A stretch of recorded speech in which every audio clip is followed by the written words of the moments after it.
Yo, what's up? We're back. Yes, we are. We're back at the RealTalk podcast for the second episode in the new environment. Exactly. How you finding it? How you finding the new environment?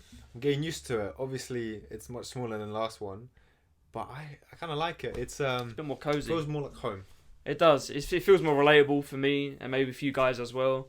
But we've now got the second light. I remember mentioning it in the previous podcast. The budget's gone up slightly. We've got 2 lights now, Christmas vibes. And yeah, next episode you'll probably see me in a Christmas jumper because it's gonna be Christmas time. Yeah. So yeah, we'll do that. But yeah, we're gonna start with a couple of topics. The most obvious one, Yeah. It's quite England. Look, we're out. World Cup's a shambles. World Cup is an absolute shambles. England, we took the L. We always take the L, but I'm proud of the team. We did quite well. I mean, to get out in the quarterfinals is a bit shit, but look. It is France though. You got to take into account. It's like the last winners of the World Cup. That's who you 100%. went out to. They're a strong team. They're a really strong team, and I can't fault them. Look, they got Mbappe. Yeah, they don't have Benzema. Like he literally won the Ballon d'Or, right? Yeah. And they don't have him. They don't have Kante. All of those good players. They don't have him, and it's still like pretty much their favourites. Yeah. Now that Brazil has also gone out from to That's Croatia, them and Argentina are probably favourites. Although I don't want either of them to win. I personally want Croatia to win. Do you know what? I'm backing Croatia as well. But do you know who could be the underdog right here? It could be Morocco's time, man. Morocco. Look, they could pull it back and just do a madness and just... Wait, who are they playing next? France. They're playing France next. Look. That's a tough situation for them, but they could do it. Look, they beat... Shit, who did they beat? Brazil? They beat Spain in the round of 16. Quarterfinals, they beat Portugal. Portugal, 1-0. it was Portugal, that was it. And Ronaldo was in tears. Yeah, I was sad for Portugal because I thought they weren't the favourites, but they were pretty much the team that should have had the most heart because Ronaldo is the last World Cup. Probably his biggest goal was to win the World Cup, and they just fell out against Morocco. He's never won the World Cup, has he? No, he hasn't. They haven't. So, look, to be fair, if they had won it, if Portugal had won it, that's a good end to his legacy. After all this controversy, all this controversy with Man U and not starting and everything like that, but then to win the World Cup as like his retirement thing. I mean, he's not going to retire yet, but you know what I mean. I reckon if he actually won the World Cup, he would just be like, yeah. I mean, I would. Leave I don't want to tarnish that legacy. Do you know what I mean? If you tarnish that Exactly. legacy he's already got, you're a bit fucked. So exactly. But I think the worst thing was, I mean, if they lost to France, if they'd gone on to the semi-finals and they lost to France in the semi-finals, it would have been somewhat okay. But the fact that you lose just 1-0 and to Morocco, no disrespect to Morocco, but they have no right to be in that place. They're not as good as the other teams, right? Look, they played hard teams, but I think they got lucky. They did get lucky. 1-0 win. Let's be real. They got penalties against Spain. I mean, Spain missed 3 penalties in a row. Yeah, that's tough. I mean, they did get lucky in those type of situations, but then again, you can't really fault them. They're not. You can't fault them. Yeah, they got to the semi-finals, and you have to give credit to them either way. But yeah, let's move back to the England game. What do we think about that ref? Oh, Let's be honest. That ref, that man was definitely paid off by the French team, bruv. Like, let's be real. Those free kicks, especially the one on Saka at the start and then it led to them getting a goal, should have been a free kick. The Kane one, I can see how it couldn't have been a penalty, but let's be real. Probably should have been a penalty. It should have been a foul at least, man. Yeah. And then the one at the end, the one where we got the second penalty, I believe, where one of the players pushed over Mount. First of all, the ref had to check VAR to see if that was a penalty. Second of all, he only gave it a yellow. It probably was just a yellow, but it took Bellingham to tell the ref that it was a yellow. I didn't see that. He mentioned him, and then he turned back and went to the French player and gave him a yellow. The referee, I'm not crazy knowledge on this, but I don't know how FIFA and the World Cup pick the referees, because there has to be some high quality referees out there. I have personally never seen this referee in my life. Right, I've watched. They said he was experienced. I doubt that. I mean, I've watched quite a few football games between the Italian league, Spanish league, English league, Champions League. Also, haven't really seen him. He doesn't look familiar to me, and the fact that he referees such a big game, England against France, that's a big game. Yeah, quarterfinals of the World Cup, it's a massive game. Well, yeah, it is a quarterfinal of the World Cup, which is big by itself, and then two of the big dogs going against England and France. You would have someone with a bit more better resume, I'd say. But I don't know. Honestly, I don't. Well, you can't do much. Yeah. The referee is in control of the game, and it's tough.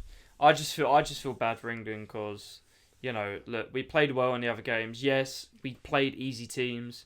I saw someone in the comments on TikTok or something say, look, England were playing easy teams or whatever. But at the end of the day, a team's a team. You got to beat them. And like you say, look at Morocco. Spain lost to Morocco. That's a hard team. A team's a team. If you beat someone in the World Cup, it doesn't matter. You still beat them. You've still got through. You've gone up a round. So I'm sort of like, it's tough. And then we do come up against France, a really tough team. But we did pull it back. We were 1-1. And then, I think it was Giroud that scored that second goal. Great header. It was a good header. It was a good header, I'm not going to lie. But, yeah, tough times. England are out. Do you remember about Kane's penalty? And the memes that go around. I feel bad for the man because, look, he was one goal away from being the top goal scorer for England in the World Cup. In any international tournament? I think he's drawn with Rooney. I think so. Something like that. I think so. I think I could be completely wrong here, but 36 goals. I'm not quite sure on the number at all, but it has to be somewhere around that region. But yeah, he completely skied it, bro. That is still going to the moon right now. I'm not gonna lie. Funny enough, as I was watching it, I said it to my girlfriend. I truly believe, as an Italian, right, and Polish person, that Harry Kane is the best penalty taker in the world, and he goes on and does that. I mean, there was power. Maybe a bit too much power. Do you know what I mean? It was too much power. But do you know what? I was sitting there on the sofa. I was thinking, you better score this, man. The whole country's on your back. Yeah, and it went miles off target. Because let's be real. It was around 85th minute. So realistically, everyone and the players knew this was the only chance they had to keep the game going on. Because they weren't going to get another click-up chance in like a couple minutes. 100%. And then the game was going to be over. So feel bad for him. I feel bad for England. I actually predicted England to win the World Cup, so that's gone out the way. We never win anything, man. Yeah, some people got it wrong because I didn't mention it last episode. I actually wanted Portugal to win because I wanted Cristiano to win. Yes. Right? Yeah. But I personally predicted England to win. So in a couple of days, both of them went out the window. Now I can only hope on Croatia. I'm hoping on Croatia, but the only reason I don't like them is because they beat us in the semi-finals 2018. That's the only reason I got against them. In my heart, I want Morocco to win because that would be scenes. That would be nice, right? But who I think is going to win now compared to last episode, I think Argentina are going to take it home. Did you say France or Brazil in the last episode? I said Brazil in the last episode. I've always thought Brazil. That was partly because everyone also thought that, but they were looking strong. They were looking extra strong. So, right. And that really, I remember I was working and someone told me, listen, Brazil just lost to Croatia. And I almost flipped out because Brazil were meant to be like the clear-cut favourites. They're meant to be. They're a strong team, but look, that's tough. They're out. They've won the most World Cups, haven't they? Yeah, 5. Brazil. Yeah. So, look, I'm happy they're out because it just would have been boring if they won again. There's nothing new. There's nothing different. Like if France win, that's cool, but like they won it last time, so. I heard this take, right? New. And I, like, when I heard it, I was like, whoa. Then I realised I actually agree with it. And it's that we all love underdog stories at the World Cup. We had Croatia in the last World Cup. We had Morocco in this World Cup, right? And they could go far into the tournament and have great stories for everyone in their country, right? Yeah. But I kind of do miss like a full quarterfinal, a full semi-finals of the big teams going against each other. Let's say you have Germany against Spain in one game, then you have Belgium against England, Brazil, Argentina in one game. That's unreal. Obviously, in a perfect world that would be great, but you always are gonna have some smaller teams coming through, and I would rather have big teams playing in those type of games than an underdog. Even though I love an underdog story. It makes it more enjoyable when you have two big teams like the England and France game. It was a really good game. It was a good match. Was great. It was a great match. But yeah, we lost. But the last thing I really want to touch on that was Gareth Southgate's decisions on the subs. Oh, I can't lie. He brought on Jack Grealish in the last 2 minutes of the game. Yeah. And he brought on Sterling. Now, I haven't heard anyone say this. I think it could be a little bit of a hot take. But Sterling, his house got broken into, yeah? So he flew all the way back home, to sort that out, and then he flew all the way back. Right? How long to Qatar is it on a flight? Maybe like 5 hours, 6 hours, something like that. That man, and he literally got home that morning as well, I believe, or the night before. He's gonna be so jet lagged from like flying back and forth like constantly, yeah. And he decides to sub him on in the last bit. Sub someone else on, man. Come on. I know he wants his time, but I don't know who else was. I mean, I could have maybe you could have put Grealish for Sterling, so get Grealish on earlier. But then I don't really rate Grealish that much, to be perfectly honest. I don't.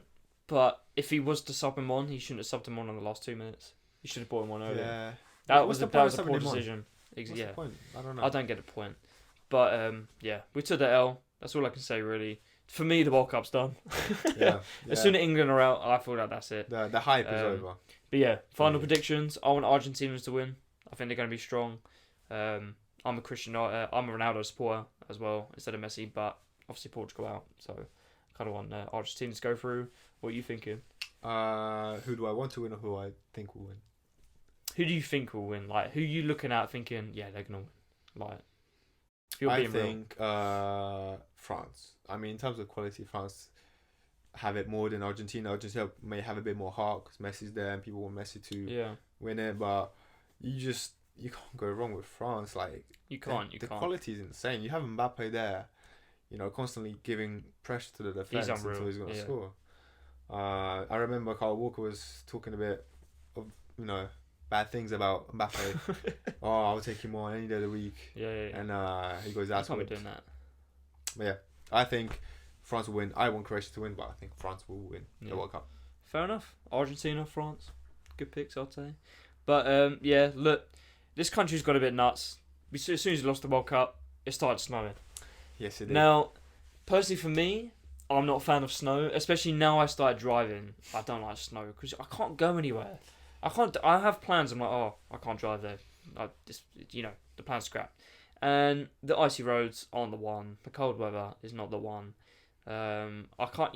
It's difficult. The icy roads. It's like the M25. I think it was like maybe like last night, bro. The M25, the most major motorway in the UK. Yeah, goes all around London. Everything connects everything.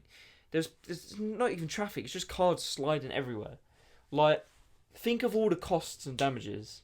People crashing into each other in this icy weather and stuff. That's tough. It's a lot of money being paid out, especially during this crisis as well. It's a bit tough. But I think England and English drivers, when we're talking about driving cars, they don't really expect snow.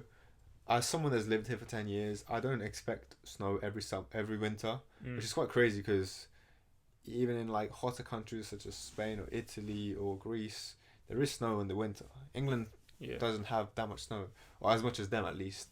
And I did see some frosting earlier in the week, but the snow kind of that was unexpected. It wasn't on any live weather forecast until like the couple past days like 2 hours before or something or whatever. And it's literally like snowed all night, and it actually settled, which is a bit mad because for me, I don't think I've seen it. We might have had snow like last year, but it never settled down. It would have gone by the next morning, and we haven't had proper snow like that in ages. I'm not a couple of 2-3 years we haven't had the snow, which is quite a lot for a country that's located as high up in the last time I remember north. It being really cold and like snowing. I think we might have been in like year 10 or 11 or something like that. Yeah, so we're talking about 2018 time. Time. It was before COVID, and I remember being in school and everyone's going, if the building gets below a certain temperature, you can go home. Go home. And that turned out to be true. I was pretty gassed about that because I remember teachers going around going, you can go home. Our pipes are frozen, no heating. So I remember everyone getting let home. That's the benefit of 100%. Of the snow day. Definitely. Everyone loved the snow day. Yeah, that's what I miss about things like that. Being younger when you got a snow day, you're gassed. Exactly. You're like, this is sick. Now because I'm driving, I'm like, I hate it. I can't go out. I can't do anything. I mean, especially I feel bad for the people that actually have to go to work or to an office or somewhere for their work. I'm lucky enough to have worked from home today, and so I don't need to go out. Don't need to be cold. That's lucky, to be fair. But yeah, if you have to go somewhere to work, that's quite rough on you because, I mean, there's loads of things that can go wrong. Just getting to work will be a challenge. So you're thinking you're in like Forza or Rocket League type shit, skidding around everywhere. Seeing people go around. You gotta make sure you're on the A game driving. Yeah, you know, it's dangerous. It's so dangerous. I literally went out earlier, and the street in my road is still kind of frozen, and I'm literally like pushing the accelerator down, and my wheels are just going round and round, spinning. Yeah, I was like, hold up. Yeah, what's this all about? Slow. Yeah, it's new for me. I've never driven in icy That's good cold weather. That's good though, because now you've got some experience with that. Because you never know in the future. Global warming. Isn't that the opposite though? Global warming. That's heating up the earth. Yeah, it's heating up. But you know what I mean? Like the weather will change up a lot. So that's good that you got some experience on that. But you know, with snow, usually comes Christmas time, right? In Christmas time, there's nothing more traditional than obviously, you know, the Christmas tree, than Christmas songs. Bro, you would hear it everywhere. You hear it at work. You hear it in the radio. Everywhere. So, let me ask you, what is your favorite Christmas song of all time? I mean, there's only a couple that there's a lot, yeah. Are we talking Christmas? Yeah, okay. Yeah. I was gonna try and change your question, but that's not the question. I've got a favorite artist. Mm-hmm. Michael Bublé's up there. Okay. Might be a hot take. I know a lot of people don't like that. For Christmas songs. For Christmas songs, yeah. Okay. When it comes on the radio, you know you're gassed. You're like, oh, it's Christmas, man. Yeah. Like you recognise it. Yeah. I don't have a favourite Christmas song. If I'm being honest, if I'm being for real, right, I don't actually know the names of any Christmas songs. Okay. The only one I know is Mariah Carey. Yeah. All I Want for Christmas Is You, yeah? Yeah. Because that is played. Do you know what? That's the equivalent to Blinding Lights by The Weeknd, right? It's played on the radio constantly. And she just makes bank every year. If you deep it, yeah? If you seriously deep it, her annual wage just comes in at the end of the year. Yeah. And she gets millions. Yeah. That's mad. It's like...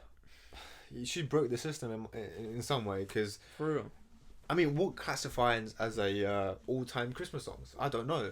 But she made it, and the fact that she made it 25 years ago maybe now, something like that, 20 years ago, it automatically makes her gets 50 million every year, well, minimum probably now, 50 million. Yeah, it's nuts. I mean, maybe back in the day when there was less radios, less stereos and stuff going around, yeah, she might have made a little bit less money.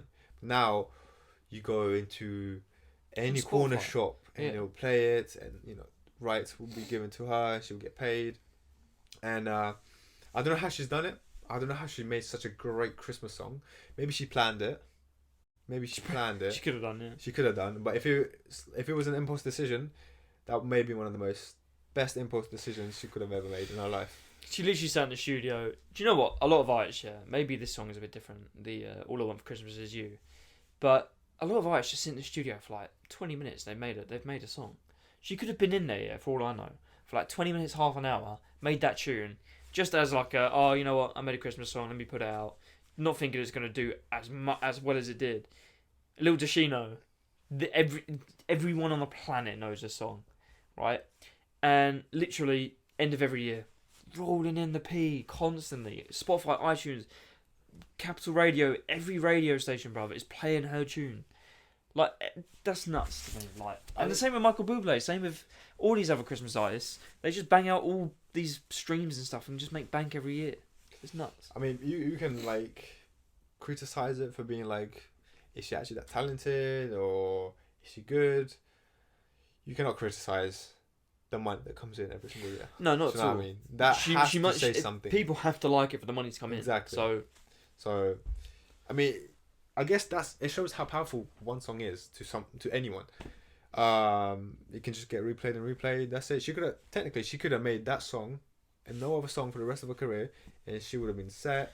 Her children would have been set. Her grandchildren would be set. Do you know what I mean? But that's how powerful the music industry is nowadays. So music industry is so powerful. The amount of money that gets pumped out, obviously, to make money. I'm talking bread.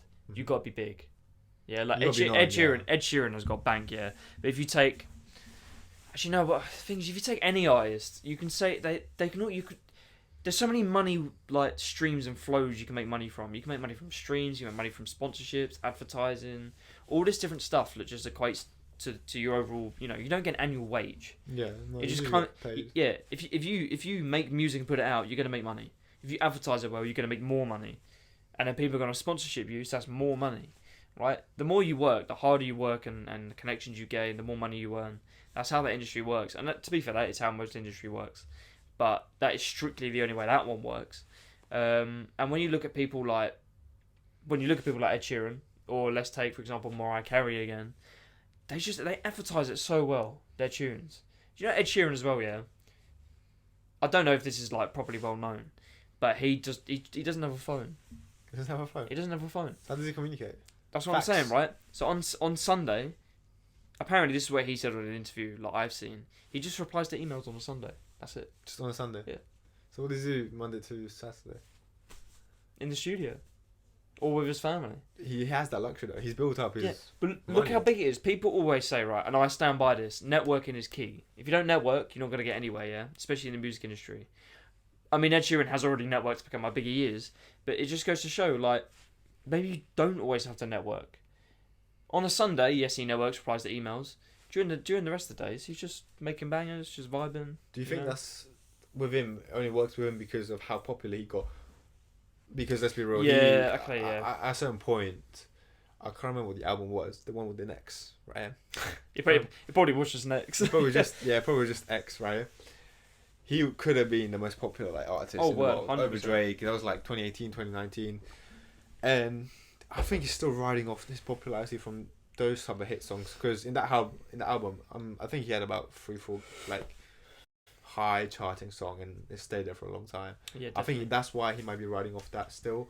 Maybe in a couple of years' time, when he sees his money, he's getting a bit slimmer. Getting a bit of dough. It'd be like, oh, maybe I should reply to emails Saturday as well. So yeah. I mean, I completely understand what he's doing. Like, your phone can be such a toxic thing. Like, you go on Instagram. I find myself now, I'll just be sitting on Instagram.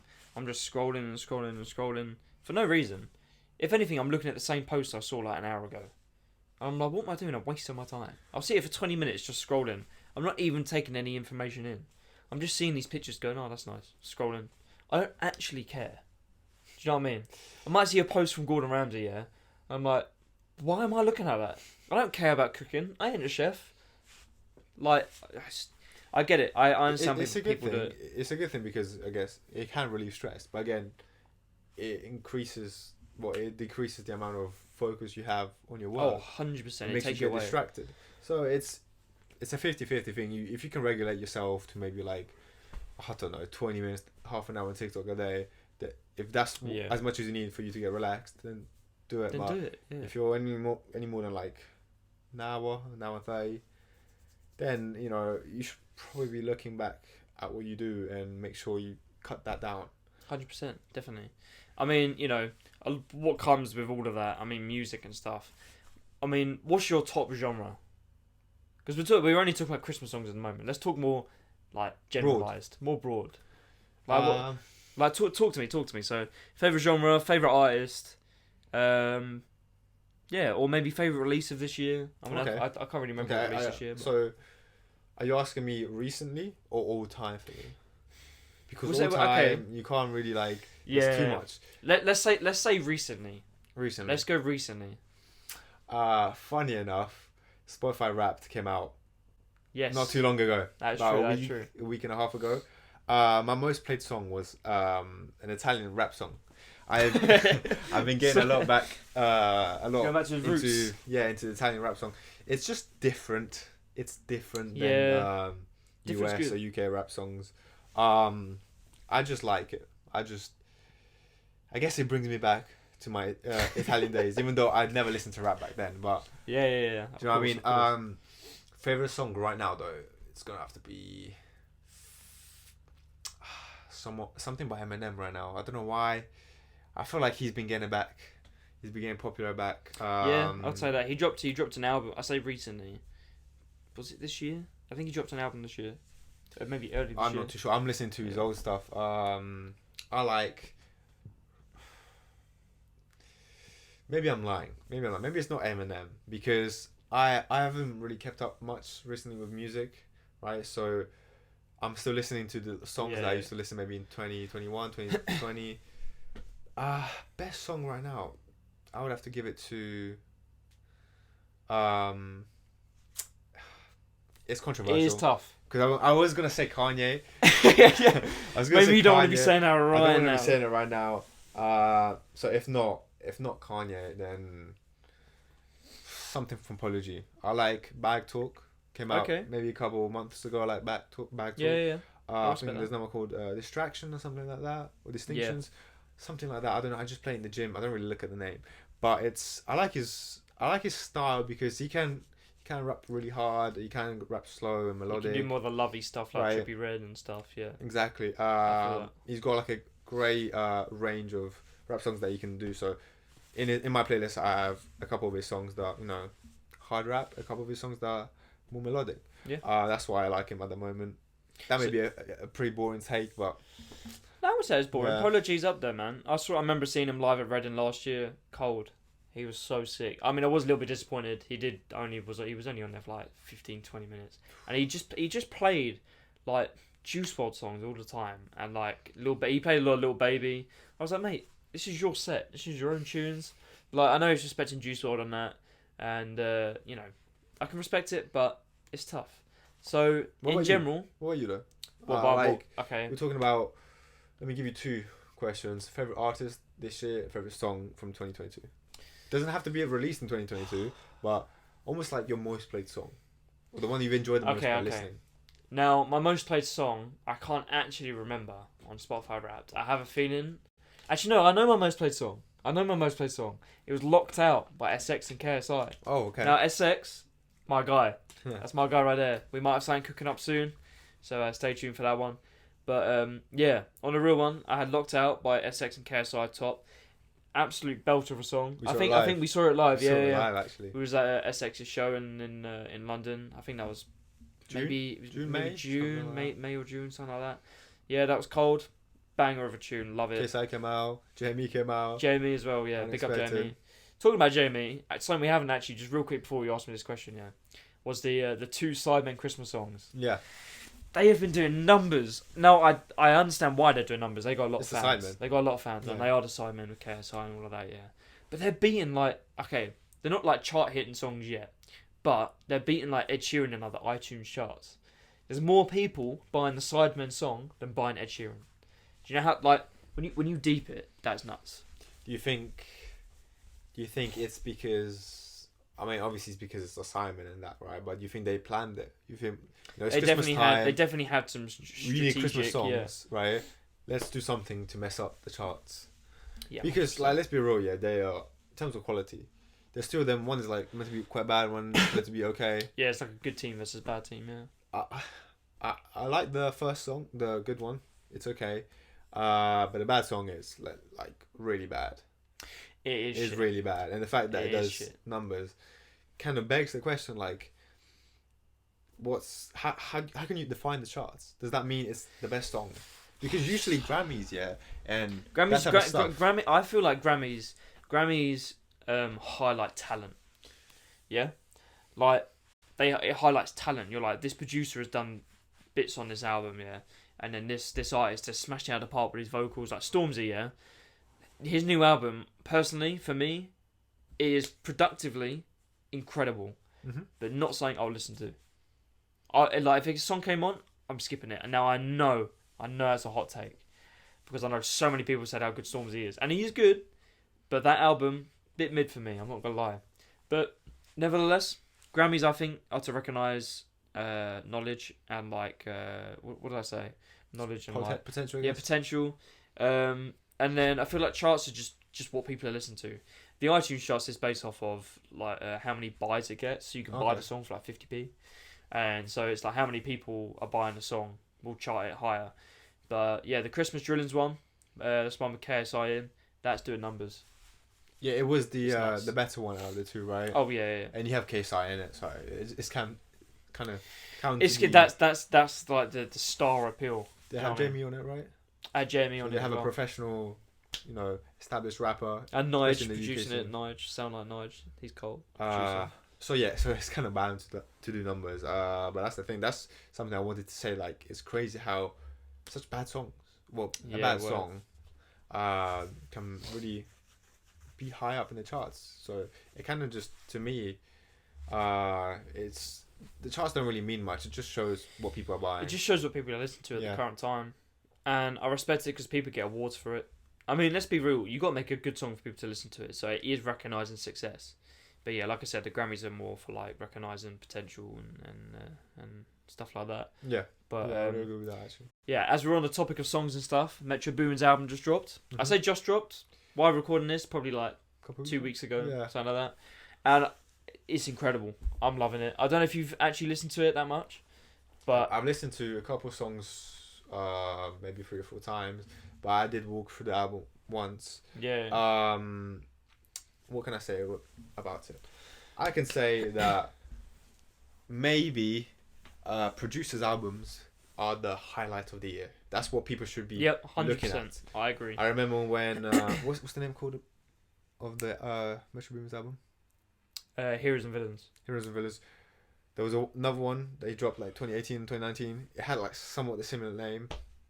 And that was one of my favorites albums because it had everything. He had 21 Savage again. He was in this album. Travis. He had Travis. He had what's his name? Kodak in it, and then the production levels.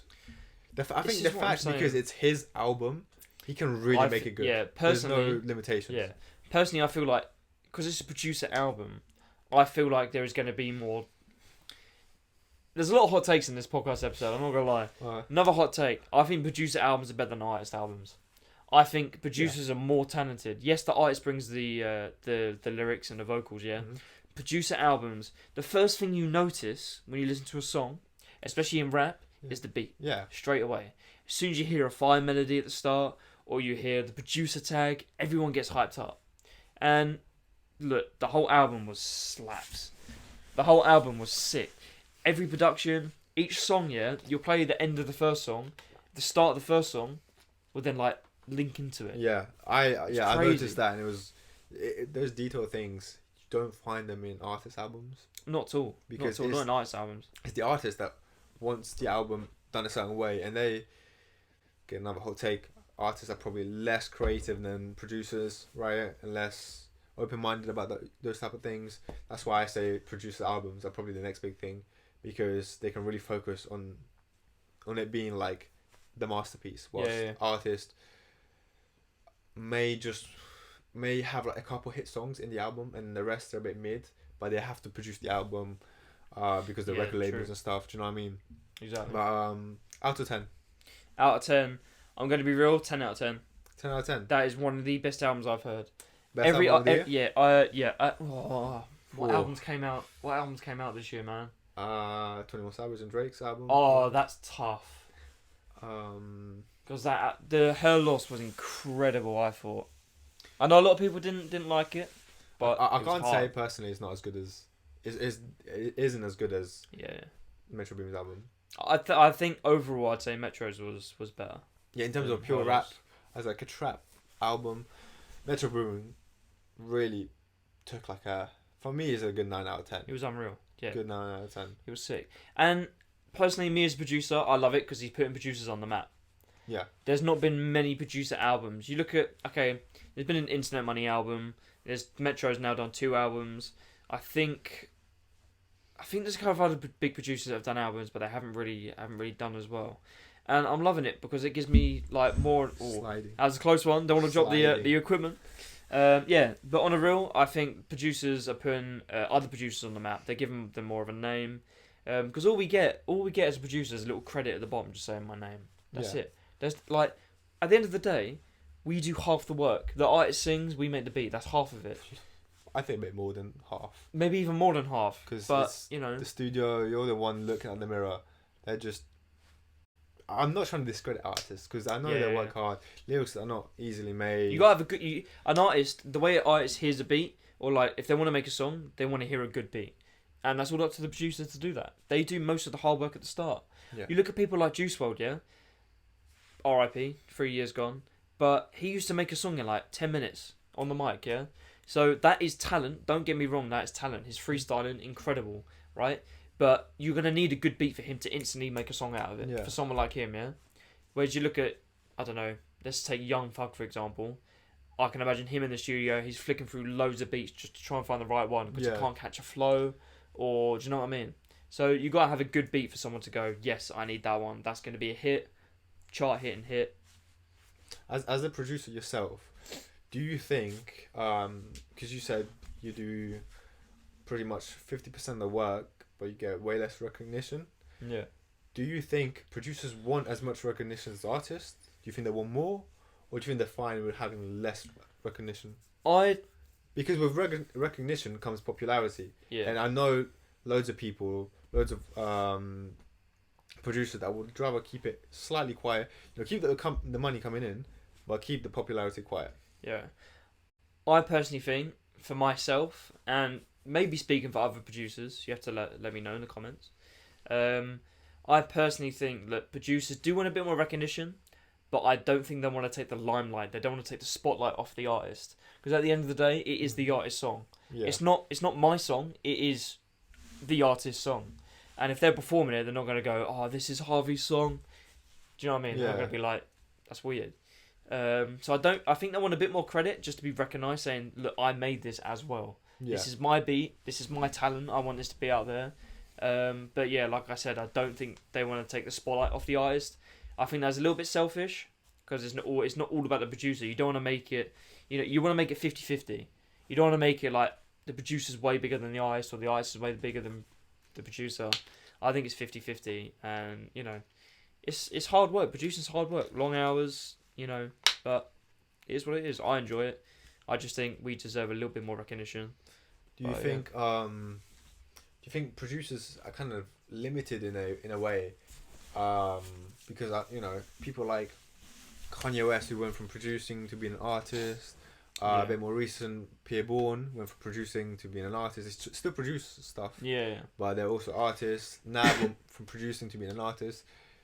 Do you think producers don't have as much to give in terms of like, you can just produce, or you can also be an artist? Because I know artists in general, after being in the industry for a long time, they can produce a high quality beat themselves. Oh, yeah. Do you know what I mean? They gain other skills while working on their own skill. But do you think producers in general, do you think they have the ability to go both ways? I think a lot, I'd say so. It opens your eyes up to different type of job roles. I mean, for me, I can't rap, I can't sing, fuck that. Well, yeah, you know what I mean? You but I look at people, like you said, like Kanye West, like Pierre Bourne, and SX as well. All them three guys doing bits, yeah. I think it can work, and it definitely opens opportunities for you to go into different sectors of the industry. Especially, it's going to make it easier, because if you already know how to produce a good song, and then you realise you can sing or rap, you're going to make a good song. Yeah. Because you can do both of it. Oh, okay. And it saves money. You don't have to hire a producer, you don't have to hire a mixing engineer. You can just do it all yourself. And that's calm. Yeah, I guess. So, But the only thing I still don't really get about producers is, why do you think, like you yourself, I would ask this question to yourself, why do you straight away say, no, I can't rap, I can't sing? well, first of all, I've never really tried, so I'm not gonna. Exactly. Do you know what I mean? I'm not gonna do it. But in my head, I don't want to go that way at the moment. Okay. Give it like 5 years. Who knows? Yeah, because if you put yourself in a situation in studios where there's maybe like a singing, learner or trainee, and they're helping an artist with vocals and stuff, you might hear it. After being around the industry for a couple of years, you may be exposed to a lot more things, and you might want to try a lot new things, right? Yeah, definitely. That's just the only thing I wanted to say about producers, because I feel like they could. If you have someone that can do both things, that's just elite. That, again, producers are mainly producers. But if you have someone 100%. Like Kanye that can just be elite at both, it really opens up. We spoke about Kanye in the last podcast. I'm not gonna lie, controversial, but his music is elite. You can't get anything better. Yeah, I mean, I was gonna say my favorite song. One of my favorite songs is by Kanye this year, but I would rather just keep it quiet for now. Keep it on a lowdown for now, but yeah. Look, we've been talking about artists and the music industry, and recently, R.I.P. lost Takeoff. That was unexpected. That was very unexpected. Very unexpected. Very unexpected. And I can't lie, Migos are never going to be the same. It is sad because look, Migos are big, Offset and Quavo doing bits, but the question is, do you think? I have a sneaky suspicion without Takeoff, they're not going to work on as much music and they're going to slowly quiet down. 100%. There's no sneaky suspicion. And it's a fact. Yeah. Because if I'm mistaken, please let me, please correct me. But I think there's a bit of fallout with Takeoff is Offset. there already. Offset and Quavo, right? Yeah. So that already doesn't sound good. Stirring up the pot. So if I was gonna say something right now, I would say the Migos are pretty much over. But I mean, they are. They've lost one person. Yeah, they lost. But it's just, it's gonna be the wrong wording, but they're not gonna fall off, because I feel like that sounds too mean. But I feel like just they're not gonna work on much music anymore, and I feel like there's gonna be new artists coming in, and they're gonna be slowly forgotten about. Isn't that falling off?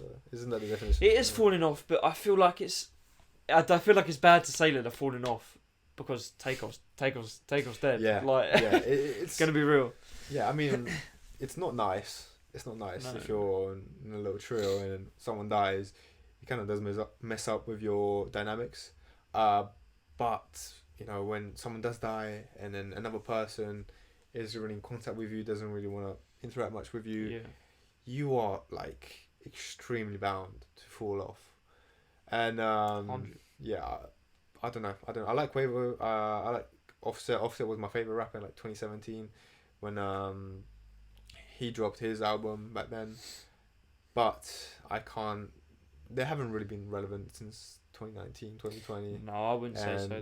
They're still popping at festivals though. When they were about and festival season, they always turn up. They bring energy because everyone knows the Migos, but in terms of music quality and just them bringing a masterpiece to everyone, I cannot see that again. So that's sad. What else is sad is the amount of people that die in the rap industry. Great upcoming rappers that are dying. It's unreal, man. It's unreal. P&B Rock was that was sad for me. I love P&B Rock. He was one of the artists that got me into rap and listening to that type of music and even producing, because I used to hear his songs. Middle Child, I know that's a big song of yours. Well, yeah. A fun fact for everyone: in 2019, Spotify Wrapped, P&B Rock was my top artist, and the top 3 songs of that year were all from P&B Rock. That's crazy. So it was quite sad when he died. I'm not gonna lie, it's quite sad because personally, I think his voice was incredible. Fun fact, it was. Also, the song Changes from X, right?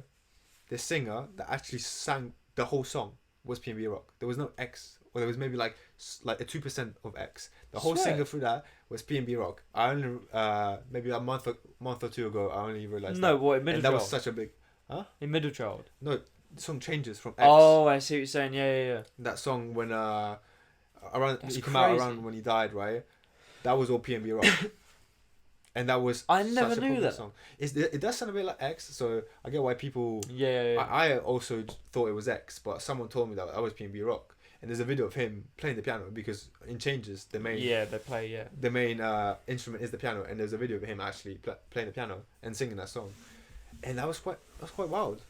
He was he had such a great voice. P&B Rock was a tough one. That hit hard. How did he go? He got shot, didn't he? Yeah, he I think his girlfriend... that is tough. Yeah, I forgot. Yeah, his girlfriend posted where he made his location. Yeah. Oh, that is rough, bro. If your girl did that to you, what are you doing? Well, I'll be dead. But True. I wouldn't be with a girl that would do that. You know what I mean? I would. Look, you got to see the red flag straight away. Yeah, you got to see the red flag straight away. That's tough. She paid his location, and that's it. I don't think she did it, obviously, consciously, that she wanted people to come there and kill him. But it's just something that you should probably be aware of if you're dating a popular rapper. Yeah, someone that probably does have people who want to kill him. So yeah, the biggest hit for me, and you know how people remember where they were when Michael Jackson died. Yeah. That's exactly the same for me with Juice WRLD. Juice WRLD was the artist that got me into music, and I remember I was on my way to a studio session. Shout out Bronson and Prof. Prof is going mad right now, but I was going to their studio session. He died in 2018, right? So I must have been like 15. And I remember being in the car, scrolling through Instagram, and it comes to saying Juice WRLD died. I was like, nah, this ain't it, man. I think it was 2019. No, because it was COVID. Yeah, it was the year before. Wow. I remember. It was crazy. So yeah, it's been like 3 or 4 years. Wait, yeah, it would have been. Oh wait, no. I think it's 2019 because I remember that. Shit, 2019. It's been 3 years. We were. Yeah, my bad. Yeah, 2019. And I remember that vividly. I remember being in the car scrolling. I was like, nah, no way. Yeah. And that's the first time since, well, apart from X, but I didn't really know who X was back then. So it's the first artist I probably listened to that had gone, and I was like, nah, this can't be. It can't be real. Bro. One of my mates, he's seen Juice WRLD live, and you'll know who you are. And he keeps on boasting it to me. Like, he's seen Juice WRLD live. That was the one thing I wanted to do, and now I can't. Yeah. I can see a tribute. It's not the same. It's not. So yeah, it's not the same. I mean, you know, Juice WRLD, like, yeah, he died, which is really, really sad. But you know, he has at least 1,000 unreleased songs. They can keep him up I think they announced when he died, he had like 2,000 unreleased songs. Yeah, like if they're all high quality. Yeah, 100%. If they did it right, he literally will never die. Like, no, exactly. Musically, they can keep him going on for like years because of the amount of songs he has. I mean, some of them might be a bit trash, some of them are going to be really good, but even still, like, they can keep him going. But yeah, that's tough. Yeah, Pop Smoke as well. Pop Smoke, he was really up and coming. I did not know. He was underrated. I did not know about Pop Smoke until he died. The day he died is the day I knew about Pop Smoke. I didn't know about him either. Really, really bad. But he was 2020 tough. Summer. He was by far the most played artist. Oh, word, 100%. And that's what is extremely sad. I mean, I don't expect people to know the artist straight away, but the fact that, you know, the artist's songs and his popularity really rise when they die, it's quite sad for them. It is sad. Rapper, it is sad when fans of them, like, I reckon a lot of fans now of people like Pop Smoke have only known him since he died. Yeah, and it's sad that people only recognise the talent after they're gone. It's like you wish people had recognised it while they were there, to see him live, to appreciate his music. But yeah, that's sad, man. Again, another person that he leaked his address. Yeah, which is kind of the theme here. It needs to stop happening. Like, it needs to stop happening. King Von. I'll admit it, never knew him until he died. Really? Which is sad because I know he's talented. He's a good artist. So I remember I listened to him in 2020 summer, the COVID summer. I listened to Welcome to O Block or something like that. Oh yeah. Or just O Block, whatever the song was. And then he released Welcome to O Block album. I remember I was in my science class. I listened through the whole thing, put a couple songs on my playlist. I was like, okay, this guy's pretty good, right? Week later, he's dead. That's tough. Sorry, another one of those guys who just I'm not pretending this is boring. I am quite tired right now. It's extreme. I've noticed I've yawned like 3 or 4 times. Yeah, it's tough. It's later than we recorded. Much. It is later. Right now, the time is 20 to 10. It is 20 to 10. It's pretty much the latest we've ever recorded a podcast. Latest we've ever recorded it. I've been up all day, and yeah, I'm a little bit knackered. But yeah, King Von. Yeah, again, like I said, never knew him until he came about. So, it's what it is. I mean, it's sad, you know. But again, as long as they market right and put their music out, I'm still happy with it. Because, I want to hear the talent they all had. Because it's sad. Shame. I mean, you had Lil Peep. Obviously, he was very well known, and he still is very well known. His music's still up there. Personally, for me, not my type of music, but I can appreciate talent when talent's been shown. Mm-hmm. So that's sad. Anyone else? Well, obviously X died. Yeah, X, of course. Now, I know one of my mates that hit hard. Yeah. But, for me, again, I'll admit it's horrible, but I never knew who he was until he passed. I knew who he was, but I was very young at the time. I was a bit scared of listening to him because I thought he was going to be one of those... He's a very aggressive artist. Like killer emo rappers. And when I was 14, 13, I wasn't really into that, I'd say. Yeah. But then he did drop the album. I think it's just called X, right? It's called X, and then he dropped Bad Vibes Forever as well, and there's a couple of bangers in there. So yeah, so he dropped... Well, he didn't drop it. His team dropped good music after he died, and I guess that's what kept his name up. But he's still on like 50, 60 million monthly listeners. Crazy numbers, and it's nuts. You know, with all due respect, I don't think he's as good as people say. That's a hot take. He's very musically talented, but personally, the music ain't for me. There's a couple of bangers, but yeah, he's very all over the place. It might be unfair for me to say that he's not as good as what people think he is, because he probably didn't have a chance to show what he actually had in his locker. Exactly. Right? But he died. There's a lot of unreleased 19 music. and 20, so yeah, not much you could do about that. It is tough, and it is sad to see him all go. It needs to be stopping, man. It needs to stop because there's so much good talent going away at an early age as well. Mm-hmm. They haven't had their time to shine, and yeah, it's sad. It's sad. But on a happier note, again, we said it in the last podcast. It's Christmas, coming up to Christmas. Again, I can't wait. It is now, as we're recording this. What date is it? Check the date. The 12th. 12th. Monday, We're halfway 12th. there. This year's gone. This year's flying by, man. Whilst we're in the so topic quick. of Christmas, probably the best thing that happens at Christmas is Christmas presents. So we want to give you a Christmas present We do for the indeed. next episode because The next Why not? episode is going to come out literally around Christmas time. around Christmas time, and it'll be exciting because It's our first. It's exciting. Yeah, it is exciting. It's our first guest. it's our first guest. It's our first guest, and we're starting it off with a bang. Big bang. And we're not going to tell you guys because we want to keep it a secret. You can guess it. You can guess it. You can guess. The only clue I can give it to you is he's into music. He's an artist. He is an artist. He is nice. He's doing numbers right now. Crazy He's also numbers, actually. friends with a couple of famous YouTubers, which is pretty sick. It's pretty good. Yeah. having the- I've been in contact with him for a while, and I messaged him, I DM'd him, asking if he would hop on the podcast, and he said he was down. Yeah. So yeah, we're gonna get him on. I think we booked him in. So yeah, I'm gassed for that to happen, man. I haven't had a proper chat with this geezer, so I'm excited what he has to say because I'll be honest, you know him more than me, but I'm excited how he sees the world as a really like up and coming artist, with a lot of potential. Oh, 100%. Do you know what I mean? I want to know how he sees the world, how he thinks about the work that he does, because it's not every day that you get to talk to an artist that does the numbers that he does. Yeah, Does the number that he I'm not does. gonna So, lie. But yeah, overall, very gassed for that episode. It's our first guest. You'll probably see a little bit of a change in the setup because we've got to fit someone else in. yeah. But look, I'm excited. Christmas time, we've got a guest coming, and we're gonna make that episode quite Christmassy. I'm gonna see what Yeah. I can do. But yeah, I'm gassed. Got a new guest. Christmas Gonna special. be the podcast, and this is running well. We got good traction from the last podcast. We had people enjoying it. We had a couple of things blow up on TikTok and Instagram. I say blow up. I need to pat myself down a little bit. But yeah, I'm very gassed. I mean, let's be real. 10,000 views on Instagram and TikTok in right. less than 12 hours. in less than 12 hours. It's nothing to be. It's not too bad. That's But not too yeah, bad. just I'm liking it. People Hopefully are it goes liking up it. even more. It's definitely an upgrade from how we had the podcast in the summer. Yeah. I'm going to say that Yeah. now. But look, we've been rambling on for nearly an hour now, 53 minutes. So, yeah, we've got guest next episode. Just remember that. Stay tuned. I am very excited personally. Yeah. So I know It's you sick, guys, it's sick. whoever's watching, is going to be very excited because I don't want to big up too much yet, but Yeah. for the level that we are, we'll let them wait. We'll let them yeah, wait. for the level that we are, really big. 100%. But yeah, stay tuned for that one. And yeah, hope you enjoyed this episode. And we'll be back for, I want to say episode 3. But it's not episode 3. Do you know what? We'll say episode 5. It's going to be episode 5. Episode 5. Episode We've 5. got to embrace Got our to younger embrace. selves. But yeah, we'll see you in a bit. Bye bye. Peace.